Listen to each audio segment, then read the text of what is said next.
नमस्कार दोस्तों। जोश आईएएस पीसीएस के यूट्यूब चैनल पे आप सभी का स्वागत है। दोस्तों, हम अभी बिहार जो बीपीएससी के द्वारा बिहार शिक्षक भर्ती 2023 के लिए प्रैक्टिस सेट के सीरीज में हैं।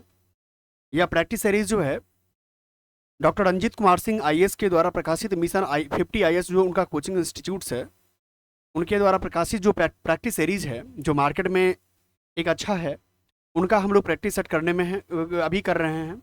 इससे पहले हम लोग प्रैक्टिस सेट 1 और 2 कंप्लीट कर चुके हैं। आप लोग इस तीसरे नंबर प्रैक्टिस सेट करने से पहले प्रैक्टिस सेट 1 और प्रैक्टिस सेट 1 जरूर 1 और 2 जरूर देखें, ठीक है। और उसके बाद तीसरे नंबर पे आप प्रैक्टिस सेट करें। हम लोग बहुत 50-50 क्वेश्चन के माध्यम से करते हैं, जिससे कि ब्रेन पर बर्डन ना हो और कम कम मेरा इजीली रूप से हो जाए, ठीक है दोस्तों।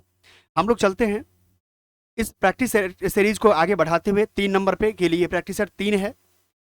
दोस्तों, ये प्रॉपर जो है आप ये एक ऐसा क्वेश्चन का पैटर्न है कि आप एक से लेकर के यानी प्राइमरी से लेकर के प्राइमरी, माध्यमिक और उच्च माध्यमिक, यानी आप कह सकते हैं कि 1 से लेकर के 12वीं तक के टीचर भर्ती वालों के लिए देख सकते हैं।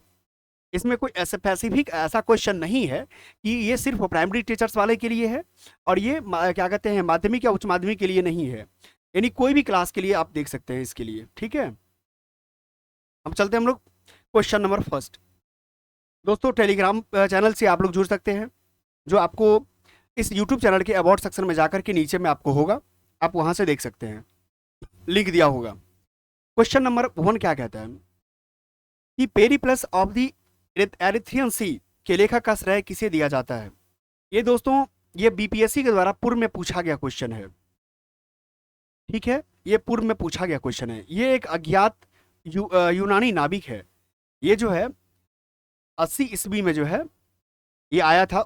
उस समय ये अज्ञात, इनका एक फिक्स्ड नेम नहीं पता चल पाया है इतिहासकारों के द्वारा, इसीलिए इसको ऐसे ही दिया जाता है, अज्ञात यूनानी नाविक, ठीक है दोस्तों। Next second number question. दोस्तों, अभी जो समय कम है, इसमें पढ़ाई के साथ साथ जो है अधिक से अधिक प्रैक्टिस सेट करना ज़्यादा महत्वपूर्ण होगा आपके लिए, क्योंकि एग्जामिनेशन हॉल में यही इसी टाइप से क्वेश्चन आएगा और बीपीएससी कंडक्ट कर रही है, तो पहले से अलर्ट होकर के इसी टाइप के क्वेश्चन करें तो ज़्यादा सही रहेगा। देखते हैं second number question. Asia minor से प्राप्त बोगाज कोई अभिलेख में जिन वैदिक देवताओं का आवाहन किया जाता है वे कौन है। सबसे पहली बात, बोगाज कोई अभिलेख जो है एशिया माइनर, ठीक है। अब देखते हैं इसमें क्या है। इसमें दोस्तों इंद्र, नासत्य, मित्र, वरुण, इन 4 देवताओं का जिक्र किया गया है, ठीक है। ये 4 देवताओं का जिक्र किया गया है, ठीक है। ये दोस्तों, ये सभ्यता की बात हो रही है। जब ईरानी सभ्यता, जिसको हम लोग क्या कहते हैं, बोगाज कोई अभिलेख, एक प्रकार का जो ईरानी सभ्यता था, जो हमारा जो एक प्रकार का ईरानी सभ्यता कह सकते हैं या मेसोपोटामिया की सभ्यता, ठीक है। तो मेसोपोटामिया की सभ्यता और सिंधु सभ्यता दोनों एक ही पीरियड में जो है रन कर रही थी। उसी समय ये जो है इस अभिलेख में इन 4 देवताओं का उल्लेख मिलता है। नेक्स्ट हम लोग चलते हैं 3 नंबर क्वेश्चन। कहता है कि स्वामित्व निम्नलिखित में से किस मंत्रालय से संबंधित है। दोस्तों, ये स्वामित्व जो है ये जो है पंचायती राज मंत्रालय से है। इससे है पंचायती राज मंत्रालय से है। इसका मतलब ये होता है कि जो पंचायती राज मंत्रालय के अंतर्गत इसमें ये बात कही गई कि जिनका जमीन है, मान लीजिए कि कोई जमींदार है, जमीन जिनके पास मालिकाना हक है, उस मालिकाना हक को क्या किया जाए कि एक प्रकार का इम्प्रोवाइज्ड एक मैपिंग के माध्यम से दिखाया जाए। आप स्वामित्व का अगर देखें तो इसका एक फुल फॉर्म की बात किया जाए तो इसका फुल फॉर्म होता है support of villages and mapping with improvised survey, ठीक है। एक प्रकार के सर्वे की बात की जा रही है। क्या बात की जा रही है? सर्वे ऑफ विलेज की बात की जा रही है मैपिंग के द्वारा, ठीक है। नेक्स्ट हम लोग चलते हैं 4 नंबर क्वेश्चन। क्या कहता है कि निम्नलिखित पशु समूहों में से कौन सा समूह मोहनजोदड़ो की पशुपति मुद्रा पर अंकित है। दोस्तों देखिए, ये पशुपति मुद्रा पे जो अंकित है, इसमें ये बाघ की जो चर्चा नहीं की गई है, ये हम कट कर देंगे, ठीक है। अब देखिए, अब हम बात कर रहे हैं कि 4 नंबर में हम देख लेते हैं कि अब क्या क्या मेरा था। सॉरी दोस्तों, इसमें बाघ की चर्चा, व्याघ्र की चर्चा है, हाथी होगा, गेंडा और भैंसा, ठीक है। इसका आंसर क्या होगा? बी होगा आंसर, ठीक है। इसका आंसर क्या होगा? बी होगा आंसर। ठीक है दोस्तों, नेक्स्ट हम लोग आगे चलते हैं। 5 नंबर क्वेश्चन। 5 नंबर क्वेश्चन क्या कहता है कि निम्नलिखित में से कौन दिल्ली सुल्तानों के अधीन सैन्य विभाग का प्रमुख है? सैन्य विभाग। अब दिल्ली सुल्तानों में सैन्य विभाग में देखते हैं, सिपह सलार ये नहीं है, मीर बख्शी ये भी नहीं है, आरिज़म मुमालिक, बिल्कुल दोस्तों ये क्या है, आरिज़म मुमालिक को ही सैन्य विभाग का जो है बनाया गया था। और ये जो है उस समय का जो दिल्ली सल्तनत में राजा है, एक बलबन, ठीक है, ये बलबन का जो है एक विभाग था। और इसका जो एक विभाग की दीवान ए अर्ज कहा जाता है, दीवान ए अर्ज बोलते हैं इसको, दीवान ए अर्ज। ठीक है, अगर कैसा कोई भी क्वेश्चन आए, दीवाने अर्ज आए, फिर भी बलबन या आरिज़ मुमालिक कह सकते हैं। नेक्स्ट 6 नंबर क्वेश्चन कहता है, पुस्तक the dream of revolution a biography of Jayaprakash Narayan. दोस्तों ये जो आंसर है, ये इसका आंसर क्या होगा? ई आंसर होगा। क्यों ई होगा आंसर? अब देखिए, इसका बिमल प्रसाद के द्वारा किया गया है, बिमल प्रसाद के द्वारा किया गया है। ठीक है, बिमल प्रसाद जी के द्वारा लिखा गया है, इसीलिए इसका आंसर क्या होगा? ई होगा। नेक्स्ट हम लोग चलते हैं 7 नंबर क्वेश्चन। 7 नंबर क्वेश्चन क्या कहता है कि चोल प्रशासन में जो है पार्डिकवल से तात्पर्य है। दोस्तों ये चोल प्रशासन में पार्डिकवल जो है, ये क्या है? कर से जुड़ा हुआ है। ये क्या है? कर से जुड़ा हुआ, टैक्स से जुड़ा हुआ है, यानी ग्राम सुरक्षा के लिए दिया जाने वाला क्या है? एक कर है। ठीक है, नेक्स्ट 8 नंबर क्वेश्चन। दोस्तों ये चोल प्रशासन में एक बहुत फेमस क्वेश्चन रहता है, स्थानीय प्रशासन से जुड़ा हुआ। तो यदि पूछा जाएगा सबसे पहले स्थानीय प्रशासन का जिक्र कहाँ हुआ है, तो ये चोल प्रशासन में, चोल के अंदर ही हुआ था। नेक्स्ट आता है 8 नंबर क्वेश्चन कि बंगाल के पाल शासकों के काल में जिस कृषक समुदाय ने विद्रोह किया था उसका नाम क्या था? दोस्तों ये एक आप पढ़ेंगे इतिहास में, एक कैवर्थ विद्रोह का चर्चा जो है आपको मिलेगा, कैवर्थ विद्रोह। ठीक है, कैवर्थ विद्रोह का, ये कैवर्थ विद्रोह का संबंध जो है पाल शासक में, राजा का नाम है रामपाल। क्या है? रामपाल। नेक्स्ट हम लोग चलते हैं दोस्तों, यानी कैवर्थ विद्रोह का संबंध किसे है? रामपाल से है। 9 नंबर क्वेश्चन। 9 नंबर का क्वेश्चन कहता है, सुडोको पहेली के गॉडफादर के नाम से किसे जाना जाता है? दोस्तों सुडोको पहेली के जो है गॉड माकी काजी है। क्या है? माकी काजी। नेक्स्ट हम लोग चलते हैं 10 नंबर क्वेश्चन। 10 नंबर क्वेश्चन क्या है? 10 नंबर क्वेश्चन कहता है कि पुलकेशियन द्वितीय के एहोल अभिलेख में हर्षवर्धन की किस सेना का उल्लेख है? दोस्तों आप एक कॉमन सेंस लगाइए कि जो उस समय खासकर एंशियंट इरा में जो है, खासकर जो मौर्य काल की बात आती है उसमें गज का प्रयोग ज्यादा किया गया, मतलब यानी हाथी का प्रयोग ज्यादा किया गया। ठीक है, तो प्रायः उस समय क्या होता है कि हाथी जिसके पास ज्यादा रहता था उसे ज्यादा शक्तिशाली माना जाता था।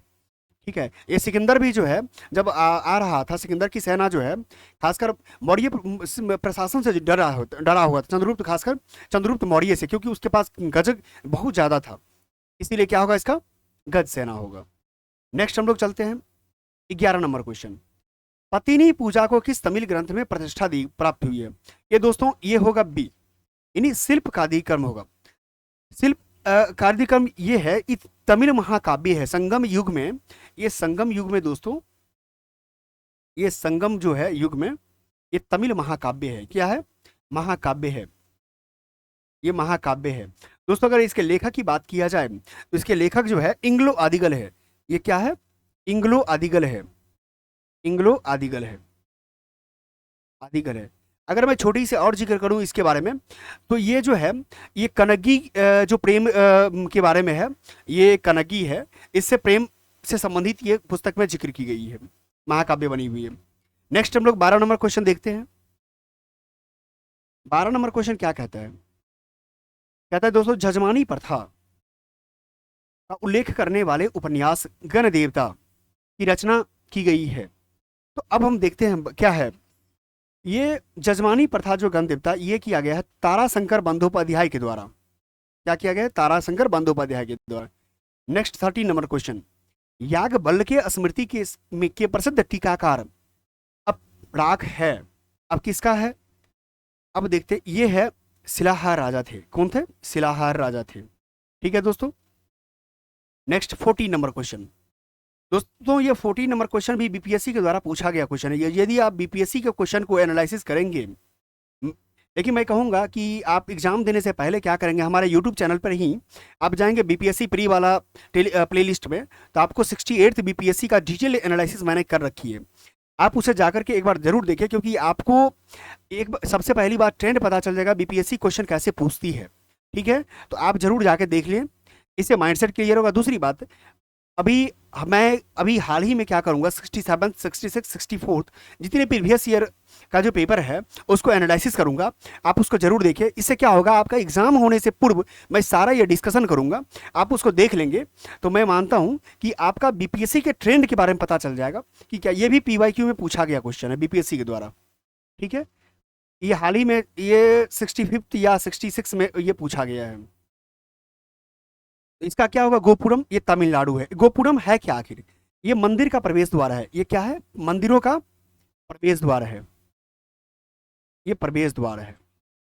ठीक है, अगर मान लिया जाए ये मंदिर है, तो ये जो इतना लंबा है, ये जो प्रवेश द्वार यहाँ पे बना हुआ है, ये प्रवेश द्वार यहाँ से होता है, इसको प्रवेश द्वार बोलते हैं। नेक्स्ट अगर हम आगे बात करें,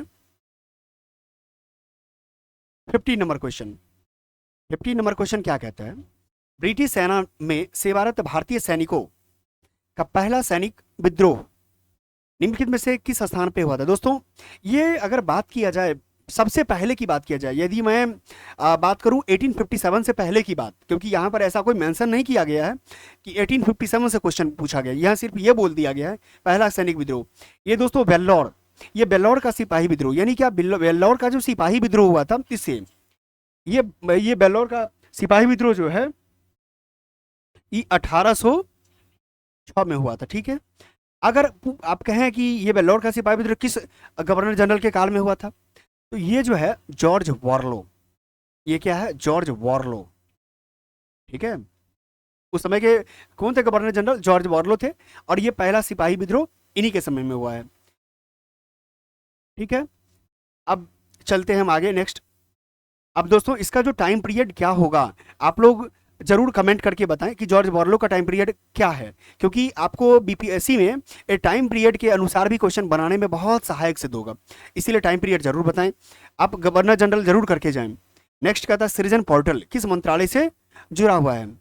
ये सृजन पोर्टल दोस्तों, इसका आंसर क्या होगा? ई होगा। क्यों ई होगा? उपर्युक्त में से कोई नहीं, इसीलिए कोई नहीं होगा क्योंकि इसका आंसर होगा रक्षा मंत्रालय, रक्षा मंत्रालय। ठीक है दोस्तों, चलते हैं आगे। 17 नंबर क्वेश्चन। 17 नंबर क्वेश्चन क्या कहता है? कहता है कि भारत में सर्वप्रथम पूर्व पाषाणकालीन उपकरण रॉबर्ट्स ब्रूस को कब मिला था? ये दोस्तों ये क्या है? 17 नंबर का आंसर जो होगा क्या होगा? 1863 ईस्वी में। ये रॉबर्ट्स ब्रूस, ये प्रणाली, ये क्या है? लेखनी प्रणाली है। क्या है? एक प्रकार का लेखनी प्रणाली है। अगर मैं इसका बात करूं, ये लेखनी प्रणाली है, जिस पर हम लोग देवनागरी लिपि में लिखते हैं, एक प्रकार का क्या कह सकते हैं, ये लेखनी प्रणाली है। चलते हैं आगे। भारतीय संविधान के अनुरूप संबंध को प्रदर्शित करता है। ये अब बताइए, आप कॉमन आप बात कर रहे हैं, सामाजिक आर्थिक रजिस्टर, सामाजिक आर्थिक, ये दोनों ये गलत प्रिंट हो गया है, ये तो पहले कट कर दीजिए आप। शब्दकोश ये भी गलत कर दीजिए। दोस्तों देखिए, सोचिए कि हमारा जो भारतीय संविधान है क्या है? ये एक नियम की पुस्तिका है। क्या है कि नियम की, मतलब जिसमें नियम लिखे हुए हैं उसके अनुसार हमारा देश क्या होता है? चलता है, रेगुलेट होता है। इसका आंसर क्या होगा? इसीलिए सी होगा। नेक्स्ट हम लोग चलते हैं 19 नंबर क्वेश्चन। दोस्तों हमारा एनालिसिस कैसा लगा आप जरूर कमेंट करके बताएं। वीडियो को लाइक जरूर करें, क्योंकि जब वीडियो देखते हैं उस समय एक लाइक बटन है, लाइक बटन जरूर क्लिक करें, अपने दोस्तों के साथ शेयर करें, और चैनल को अधिक से अधिक सब्सक्राइब करने के लिए लोगों को प्रेरित करें। नेक्स्ट 19 नंबर क्वेश्चन देखते हैं दोस्तों। बाबा रामचंद्र ने किसानों को संगठित किया था। दोस्तों ये भी बीपीएससी के द्वारा पीवाईक्यू है। ये जो बीपीएससी का जो मैंने एनालिसिस किया है, कुल मिलाकर 15 से 20 वर्षों का क्वेश्चन, उसमें इसमें मुझे PYQ ये नजर आता है। आप भी करेंगे, आपको ये जरूर दिखेगा। ये बाबा रामचंद्र जो है अवध किसान सभा का गठन किया गया था। दोस्तों ये अवध किसान सभा जो है ये 1920 में किया गया था, और यही जो है बाबा रामचंद्र जी की अगुवाई में ये चीज का नेतृत्व किया गया था, अवध किसान सभा का। नेक्स्ट चलते हैं दोस्तों, माउंटबेटन योजना। माउंटबेटन योजना प्रस्तुत की, ये माउंटबेटन योजना को दोस्तों जून योजना भी बोलते हैं। ये माउंटबेटन की ये दरअसल लाया गया था ये खासकर पृथक करने के लिए, क्योंकि इसका मेन उद्देश्य ही था पृथक करने के लिए। ठीक है, पृथक करने के लिए लाया गया था, यानी भारत पाकिस्तान को लेकर के, इसीलिए इसको जून योजना बोलते। 3 जून 1947 में वो आया था। नेक्स्ट हम लोग आगे बढ़ते हैं 21 नंबर क्वेश्चन। 21 नंबर क्वेश्चन क्या कहता है? ये हिस्ट्री का क्वेश्चन है दोस्तों, ये बहुत फेमस क्वेश्चन है। ये बहुत फेमस क्वेश्चन है कि भारतीय राष्ट्र कांग्रेस के किस अधिवेशन में पूर्ण स्वराज, दोस्तों ये पूर्ण स्वराज की बात 1929 में की गई थी। ठीक है, ये लाहौर जब अधिवेशन हुआ था, ये अध्यक्षता जो है दोस्तों, अगर मैं बता दूं इसके बारे में, जवाहरलाल नेहरू की अध्यक्ष थे उस समय का, JL नेहरू। ठीक है, JL नेहरू अध्यक्ष थे इस समय। और ये जो है 1929 में पहली बार भारतीय राष्ट्र कांग्रेस के नेतृत्व में बात कही गई थी कि पूर्ण स्वराज्य अब चाहिए, इसीलिए लाहौर अधिवेशन 1929। नेक्स्ट क्वेश्चन हम लोग देखते हैं दोस्तों, अगस्त 1946 में घोषित प्रथम अंतरिम राष्ट्रीय सरकार में निम्नलिखित में से कौन शामिल नहीं था? दोस्तों जब आप देखेंगे कैबिनेट मिशन आया था 1946 में, उसी के बाद जो है अंतरिम सरकार का जो इंटरिम गवर्नमेंट की जो स्थापना हुई थी, यही इंटरिम गवर्नमेंट में मुस्लिम लीग और भारतीय राष्ट्र कांग्रेस के सम्मिलित लोगों के द्वारा जो है अंतरिम गवर्नमेंट बना था। इसी में विभाग बांटा गया था। इस विभाग में डॉक्टर राजेंद्र प्रसाद भी मंत्री थे, ये खाद्य मंत्री थे। क्या थे? खाद्य मंत्री थे। श्री राजगोपालाचारी भी थे। जगजीवन राम को श्रम मंत्री दिया गया था। ठीक है, श्रम मंत्रालय दिया गया था। और ये डॉक्टर राधा कृष्णन जो है, आपको याद होगा इससे पहले हम लोगों ने देख रखा है एक क्वेश्चन में कि उस समय क्या थे, राधा कृष्णन जो है सोवियत संघ में राजदूत थे। क्या थे? सोवियत संघ में, USSR में क्या थे? राजदूत थे। इसीलिए इसका आंसर क्या होगा? इसमें क्या है? नहीं की बात, इसलिए मेरा आंसर क्या होगा? बी होगा। मैंने दोस्तों ये देख लिया, ए भी देख लिया और डी भी देख लिया। नेक्स्ट चलते हैं दोस्तों 23 नंबर क्वेश्चन। 23 नंबर क्वेश्चन क्या कहता है? कहता है कि भारतीय उपमहाद्वीप में धान की खेती का प्राचीनतम पुरातात्विक साक्ष्य, ये दोस्तों एंशियंट से क्वेश्चन है, यानी प्राचीन इतिहास से क्वेश्चन जुड़ा हुआ है। ये जब धान की खेती की बात करेंगे तो ये उत्तर प्रदेश का कोल्डीहिवा है।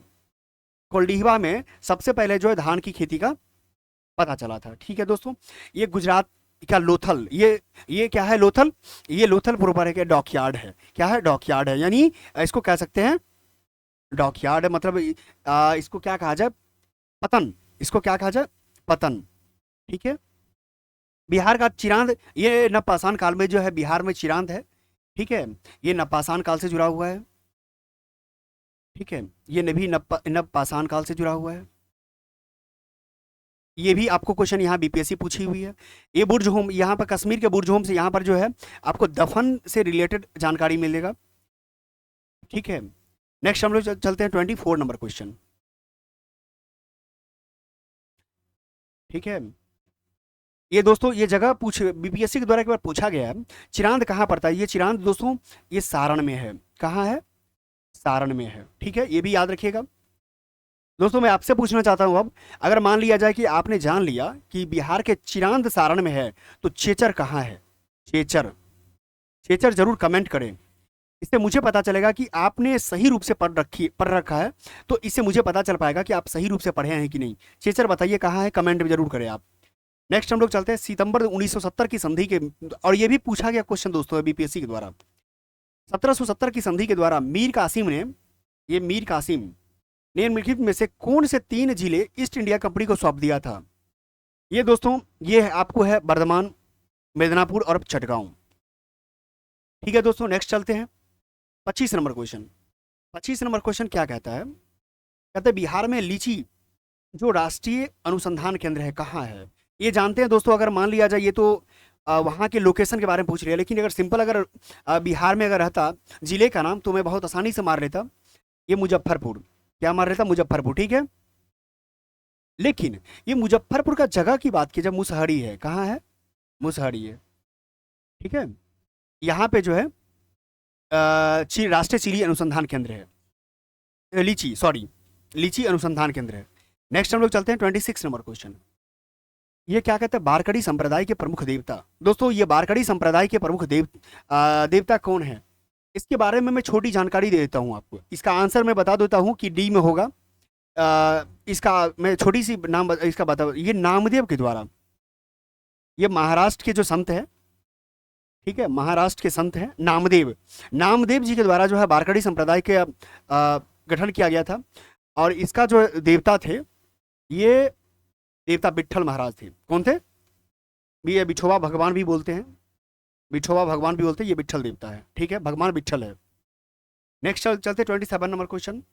कलकत्ता की स्थापना से पूर्व बंगाल में अंग्रेजों की विशालतम बस्ती थी। अब बताइए, कलकत्ता से पूर्व जो है बंगाल में विशालतम बस्ती कौन थी? ये हुगली है। क्यों हुगली? क्योंकि ये पोर्ट भी था। क्या था? एक पोर्ट था, इसीलिए भी ये विशालतम है। नेक्स्ट क्या है? 28 नंबर, ये बाजार के लिए भी जाना जाता है। 28 नंबर क्या है दोस्तों?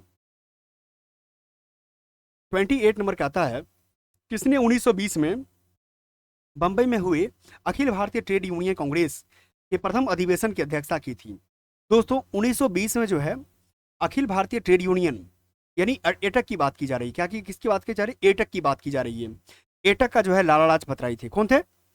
लाला लाजपत राय थे, ठीक है, अध्यक्षता लाला लाजपत राय किए थे। नेक्स्ट हम लोग चलते हैं, नेक्स्ट 29 नंबर क्वेश्चन।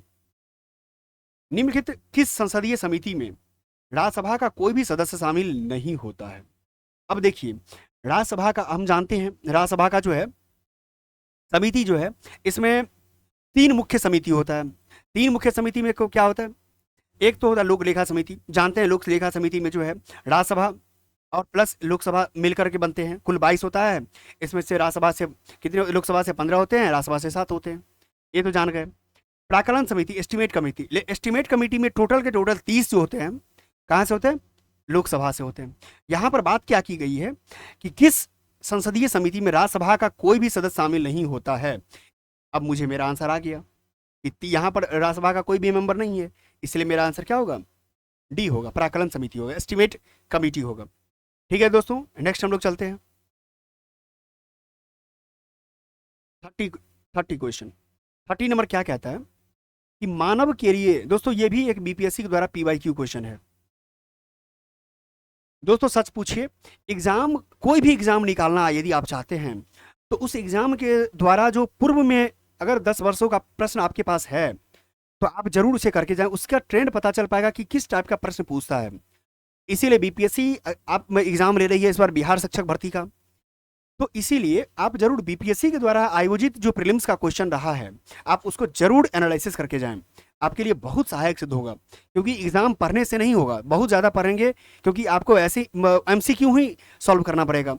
इसलिए एमसीक्यू अधिक से अधिक सॉल्व करने का पैटर्न अपने आप में डालें, सफलता यही सुनिश्चित करेगी आपको। ये दोस्तों इसका आंसर क्या होगा? नारायण गुरु होगा, ठीक है। ये मानव के लिए एक धर्म, एक जाति और एक परमेश्वर। नेक्स्ट 31 नंबर क्वेश्चन क्या कहता है? ऋतु प्रवास। दोस्तों ऋतु प्रवास का मतलब ये होता है कि एक मतलब क्लाइमेट के कारण जो है आप क्या करते हैं, एक जगह से दूसरे स्थान पे जाते हैं, इसी को ऋतु प्रवास बोलते हैं। अब देखिए, पशुचारण में जानवरों के प्रवासन से ऐसा नहीं है। अब जानवरों के प्रवासन लेके जाते हैं, जानवर के प्रवासन व्यक्ति भी जाता है। नौकरी की तलाश में मानवों का प्रवासन से ऐसा नहीं है। अब कहते हैं चलवासियों के प्रवासन, ऐसा भी नहीं है। लोगों के अपने पशुओं सहित, बिल्कुल लोगों के साथ, हम क्या बोले थे अभी, लोगों के साथ पशुओं सहित घाटी से पहाड़ों में और पहाड़ों से घाटी में यदि मौसम परिवर्तन होता रहता है तो क्या करते हैं, पहाड़ पर जाते हैं पहले, फिर पहाड़ से आकर के अपने घाटी में आकर बसते हैं। इसलिए इसका आंसर क्या होगा? अगर जनजाति की बात किया जाए, इसमें भोटिया जनजाति भी होती है, ठीक है, गद्दी होता है, गुर्जर होता है, ठीक है। नेक्स्ट चलते हैं दोस्तों 32 नंबर क्वेश्चन। दोस्तों यदि कोई और आप प्रैक्टिस सेट करना चाहते हैं कमेंट बॉक्स में करें। जो आपको लग रहा है कि अभी सबसे बेहतरीन प्रैक्टिस सेट बनाया गया है, मैं उसे ज़रूर करवाने का कोशिश करूंगा। ठीक है। निम्नलिखित व्यवसायों में से कौन अर्थव्यवस्था के प्राथमिक क्रियाकलाप से संबंधित है? दोस्तों जानते हैं प्राथमिक क्रियाकलाप में तो जानते हैं ये निर्माण कार्य नहीं होता है, परिवहन नहीं होता है, बैंकों में कार्य करना नहीं होता है, पशुचारण। दोस्तों एमसीक्यू को सॉल्व करने का सबसे बेहतरीन तरीका क्या होता है, क्या नहीं होता है उसको पहले कट कर दें। जब नहीं निकल जाएगा तो आपको यस वाला निकल जाएगा, आंसर मेरा यही है, पशुचारण। नेक्स्ट 33 नंबर क्वेश्चन, भारत में मैग्नीज का जो बृहत्तम उत्पादक कौन सा है? ये आपको दोस्तों कहाँ है, उड़ीसा है। कहाँ है, उड़ीसा है। ये दोस्तों इसका जो है अकेला एक ऐसा राज्य 25% उत्पादक करता है। ठीक है। 25 से लेकर 35% तक जो है इसका उत्पादक होता है। नेक्स्ट चलते हैं दोस्तों। आप कहता है कि अमरकंटक, अमरकंटक किस नदी का स्रोत प्रदेश है? देखिए दोस्तों अमरकंटक के बारे में हम लोगों ने इससे पहले भी देख लिया है। आप इसको यदि हम देखना चाहते हैं, डिटेल्ड एनालिसिस देखना चाहते हैं, तो आप इसी यूट्यूब चैनल पे जो है आप जाइए बीपीएससी के प्लेलिस्ट में, बीपीएससी प्रीलिम्स, बीपीएससी प्री करके होगा प्लेलिस्ट, उसमें 68 का मैंने कर रखा है। आप उसके देखिए पीवाईक्यू को, मैंने जो एनालिसिस किया है बहुत विस्तृत इसमें जानकारी दिया है, किस टाइप से अमरकंटक से कितनी नदी निकलती है, किधर की ओर इसका गिरती है, सारा जानकारी आपको मिल जाएगा। इसीलिए आपके लिए बहुत लाभकारी होगा ये पेपर, जरूर आप इसको जाकर के देखें।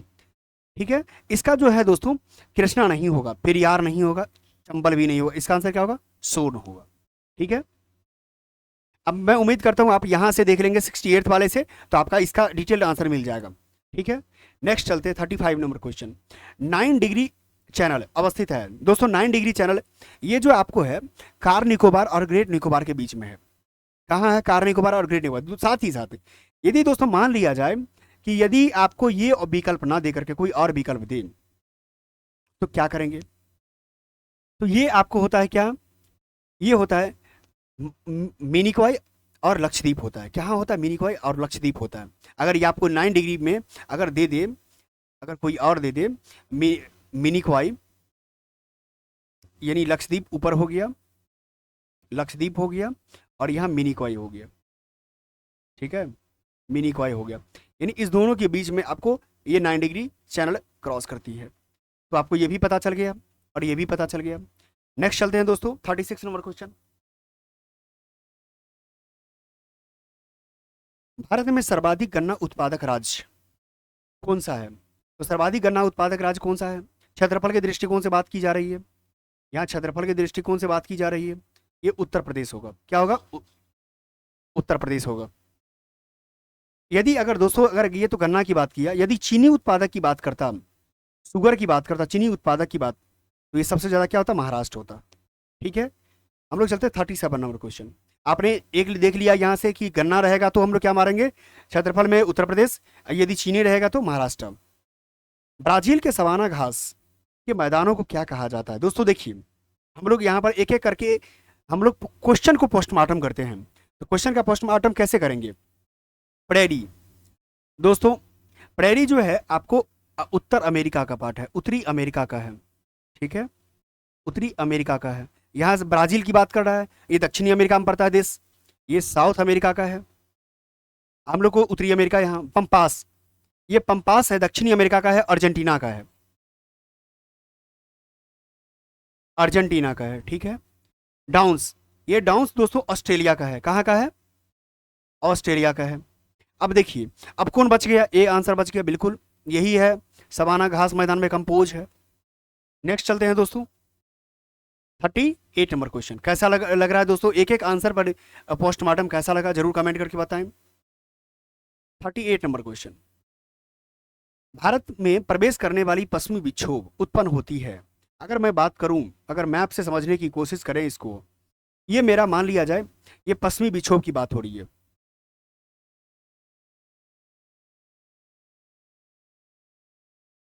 ये मान लीजिए मेरा प्यारा भारत है। पश्चिमी विक्षोभ का मतलब ये होता है दोस्तों, ये मेरा मान लीजिए जम्मू कश्मीर और लद्दाख वाला पार्ट हो गया, पंजाब वाला, इधर से आती है। ठीक है, ये प्रवेश करती है। यहाँ से आती है।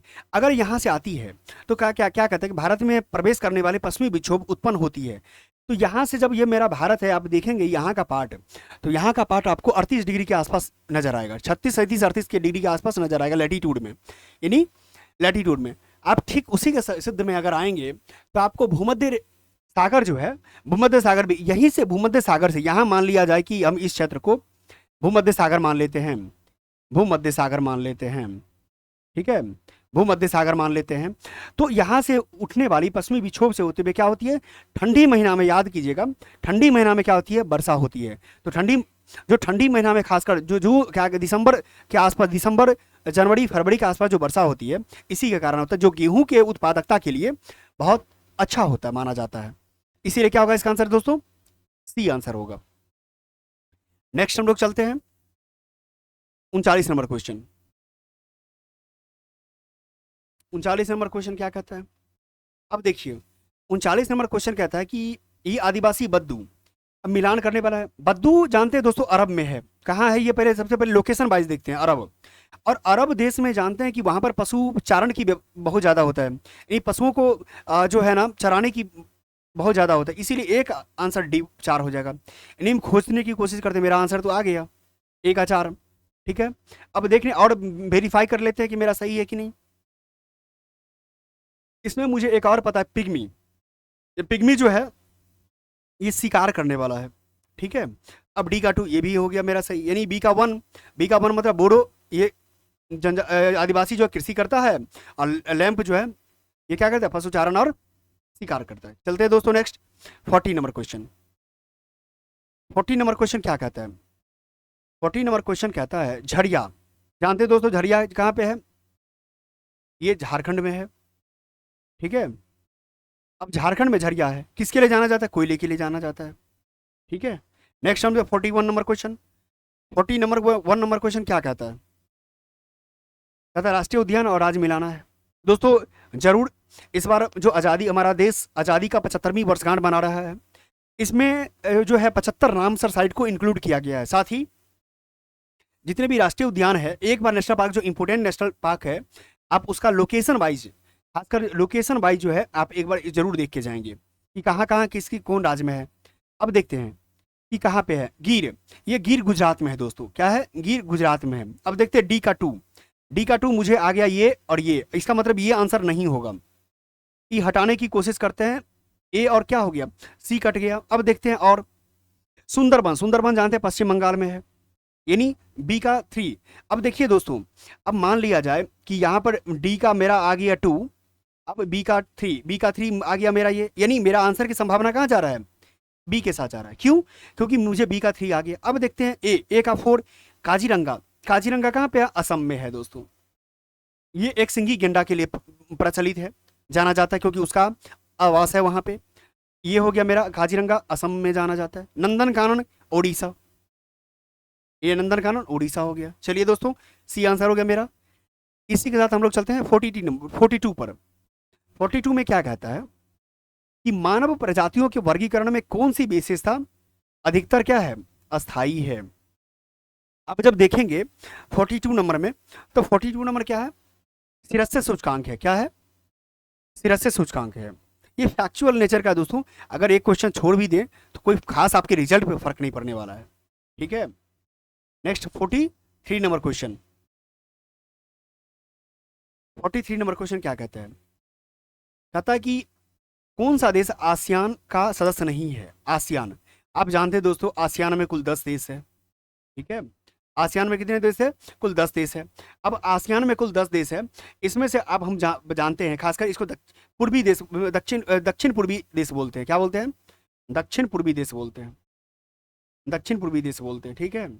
अब दक्षिण पूर्वी देश की अगर बात करें हम, तो आपको मेन म्यांमार से लेकर के, मैं अगर एक बार नाम आपको गिनाने की कोशिश करूं तो यहाँ पर आपको देख लीजिए, फिलीपींस होता है, मलेशिया है, इंडोनेशिया है, इसके साथ ही म्यांमार हो जाता है, ठीक है, थाईलैंड हो जाता है, ठीक है, कंबोडिया हो जाता है, वियतनाम हो जाता है, लाओस हो जाता है, सिंगापुर हो जाता है, ठीक है। अब इसी के साथ इंडोनेशिया तो आपने देख ही लिया, फिलीपींस तो आपने देख ही लिया है, ठीक है। यही सब क्वेश्चन, क्या यही सब देश जो है इसमें मुख्य भागीदारी लेता है। तो कुल 10 क्वेश्चन है, इसका 10 देश है। अभी कौन नहीं है? तो श्रीलंका नहीं है। ये मेरा क्या हो जाएगा? आंसर हो जाएगा। नेक्स्ट 14 किस उपनिषद में पहली बार भगवान श्री कृष्ण के बचपन का वर्णन किया गया है? ये दोस्तों इसका क्या होगा? डी होगा। छांदोग्य उपनिषद में है। ठीक है, छांदोग्य उपनिषद में हो गया। अब चलते हैं 45 नंबर क्वेश्चन। 45 नंबर क्या है कि कौन सा देश उद्योग जो है विकास उद्योग कहा जाता है? दोस्तों ये विकास उद्योग किसको कहा जाता है? ये विकास उद्योग जो है रसायन उद्योग है। ये इसको क्या कहता है? रसायन उद्योग को विकास उद्योग भी कहा जाता है। नेक्स्ट हम लोग चलते हैं 46 नंबर। भारत के कोरोमंडल तट पर सर्वाधिक वर्षा होती है। दोस्तों अगर मैं इसको समझने की कोशिश करें मैप के माध्यम से, तो कोरोमंडल तट मेरा क्या हो गया? ये कोरोमंडल तट हो गया। क्या हो गया मेरा? ये कोरोमंडल तट हो गया। क्यों? क्योंकि यहाँ जो तमिलनाडु वाला पार्ट है, ये जो तमिलनाडु वाला पार्ट है, ये मेरा कोरोमंडल तट कहलाता है। अब कोरोमंडल तट में सर्वाधिक वर्षा की बात, जब ये दक्षिण पश्चिम मानसून लौटते हुए मानसून को से जब वर्षा होती है, तब जाकर के क्या होता है? यहाँ सर्वाधिक वर्षा होता है। ये उत्तर पूर्वी मानसून, इसको क्या कहते हैं? नॉर्थ ईस्ट मानसून बोलते हैं, उत्तर पूर्वी मानसून बोलते हैं इसको। ठीक है, ये उत्तर पूर्वी मानसून से ये आई, इसको लौटते हुए मानसून भी बोलते हैं। ये महीना जो होता है ये किस मंथ में होता है? तो आप जानते हैं ये अक्टूबर नवंबर के आसपास होता है, क्योंकि उस समय लौटने का समय रहता है। इसको दक्षिण पश्चिम मानसून का लौटने का समय रहता है, और उस समय नॉर्थ ईस्ट मानसून आता है। चलते हैं दोस्तों 47 नंबर क्वेश्चन। 47 नंबर क्वेश्चन क्या कहता है? कहता है उष्ण कटिबंधीय वनों की अपेक्षा शीतोष्ण कटिबंधीय वनों का व्यावसायिक दोहन अधिक विकसित है। क्यों? अब मैं आपको इसके बारे में बता रहा हूँ। दोस्तों ये उष्ण कटिबंधीय वन जो होता है, यहाँ पर वृक्ष जो है बहुत किफायती नहीं होता है, छोटे छोटे होते हैं। क्यों? क्योंकि आग लगने की संभावना ज़्यादा होती है यहाँ पे, और आग लगने के कारण क्या होता है, यहाँ पर ज़्यादा बड़े वृक्ष नहीं हो पाते हैं। ठीक है, इसी कारण से यहाँ पर इसकी अपेक्षा जो है व्यवसाय शीतोष्ण कटिबंध में क्या होता है कि वनों का प्रकार जो है एक समान होता है। क्या होता है? एक समान होता है। वृक्ष की उपलब्धता भी बहुत अच्छी होती है। ठीक है, और लकड़ी भी बहुत महत्वपूर्ण लकड़ी होता है। ठीक है, तो अब इसीलिए क्या होता है, इसका एक प्रकार का जो है वृक्षों की क्या उपलब्धता होती के कारण है, उपलब्ध ज्यादा होता है। ठीक है, नेक्स्ट हम लोग चलते हैं 48 नंबर क्वेश्चन। 48 नंबर क्वेश्चन क्या कहता है?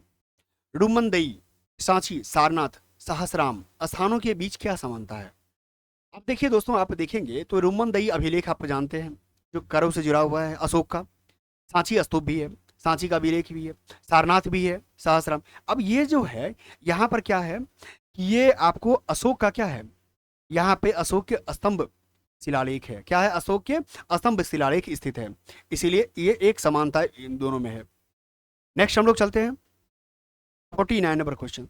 दोस्तों आज के सीरीज का सेकेंड लास्ट क्वेश्चन, क्योंकि हम लोग 50-50 क्वेश्चन करते हैं, इससे क्या होता है ब्रेन पर प्रेशर भी नहीं बनता है, और हम लोग बहुत इजीली तरीके से हम लोग डिटेल, क्योंकि दोस्तों हम लोग आंसर जानने की कोशिश नहीं करते हैं, हम लोग इसके विषय बारे में विस्तृत जानकारी, क्योंकि हम लोग को एग्जाम पास करना है, सिर्फ आंसर याद नहीं करना है, रटना नहीं है, क्योंकि रट करके बहुत ज़्यादा दूर नहीं जाएंगे हम। क्या पता अगर इससे संबंधित कोई क्वेश्चन दे दे जो आपको एग्जाम में सहायक हो जाए। गुप्त साम्राज्य में परम भट्टारक निम्नलिखित में से क्या था?